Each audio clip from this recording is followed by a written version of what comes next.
let's talk about Manchester City, of course, with that 2-0 victory over Burnley today.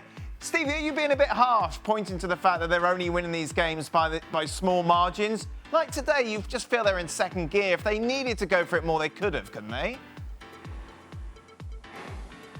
I'm not so sure, Dan. Are you telling me that front three, and certainly going forward, they're not trying to win 6 and 7 every week?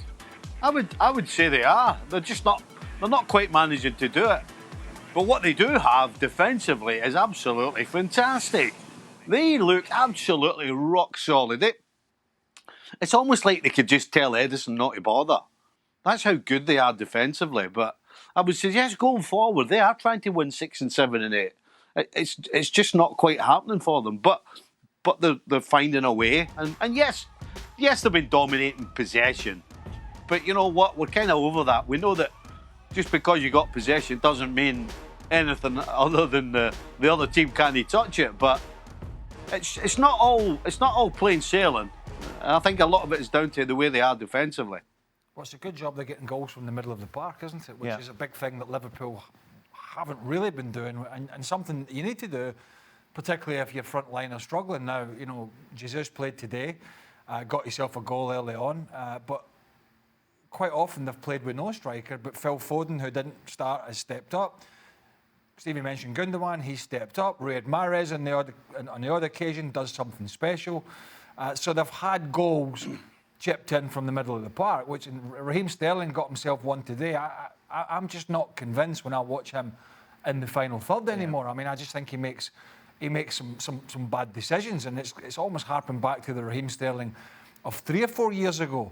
I believe Aguero is on his way back, but Guardiola said himself that the COVID that he came down with has affected him a wee bit more.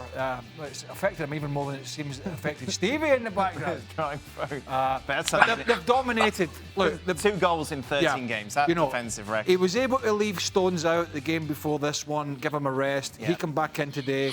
Laporte went to left back. Clearly the John Stones-Diaz partnership is the one, if it came down to like a last game of the season or a Champions League final, that's the one that's playing at the moment, and it looks really good. I like Cancelo coming in there because I think when he steps into the middle of the park, he gives him so much more than Kyle Walker. Yeah. And I think he's coming to his fore. If they get Aguero back, and he said weeks, the City manager, we'll have to wait and see. That could just be the icing on the cake for them, because if he comes back and they don't pick up any more serious injuries, I don't really see anyone that's going to stop them.